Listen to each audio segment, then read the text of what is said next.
Je m'imaginais encore une fois qu'en cherchant bien, je trouverais quelques retraites silencieuses, isolées, où je n'aurais ni billets à écrire, ni journaux à parcourir, ni visites à recevoir, où je pourrais ne jamais quitter ma robe de chambre. Laisser les textes de George Sand à entendre, des sons de la maison de Majorque aussi où l'écrivaine a séjourné un temps. Le projet de déambulation sonore d'Irina s'est installé au cœur du domaine de Nohant. Intitulé L'île en soi, l'installation propose à découvrir les pièces autrement, au fil des émotions développées par cette création artistique d'un genre nouveau. C'est une maison qui dégage quelque chose de très fort. Et elle, c'est aussi un personnage qui prend de la place avec tout ce qu'elle a écrit. Enfin, ce personnage qui était tellement important. J'ai intégré donc des textes de George Sand qui à la base n'étaient pas prévus. Après, je me suis rendu compte que c'était intéressant que je réponde à George Sand. Donc là, c'est un dialogue, ce qu'on peut entendre aujourd'hui dans la déambulation sonore, donc ponctué par des sons.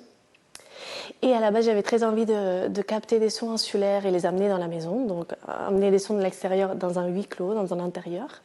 Mais je me suis un petit peu amusée à faire exister George Sand dans les lieux à travers le son. Un projet immersif pour un voyage qui se veut aussi intérieur. Développé à l'origine pour l'hôtel de la Marine, le casque confident en est encore à ses galops d'essai et la maison de George Sand fait partie des rares sites à les déployer auprès des visiteurs. C'est un casque assez nouveau, neuf, qui permet de pouvoir se balader et les sons se déclenchent automatiquement sans qu'on ait à appuyer nulle part.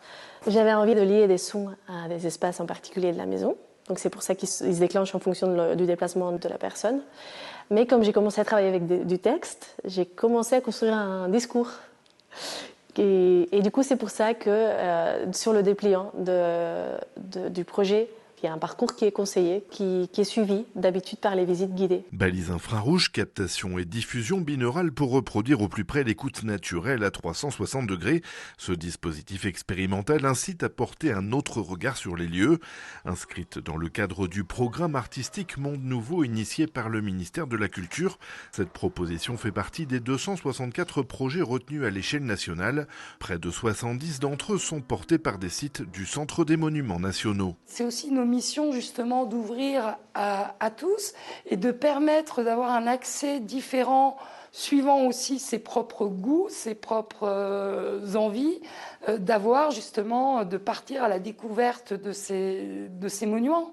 C'est important et on a quand même eu la chance à Nohant d'avoir 3 projets, ce qui est quand même beaucoup. Et après une résidence d'écriture, l'année dernière, cette seconde proposition est annoncée à raison d'une fois par semaine environ depuis le 1er avril et jusqu'à la mi-septembre, trêve pendant l'été.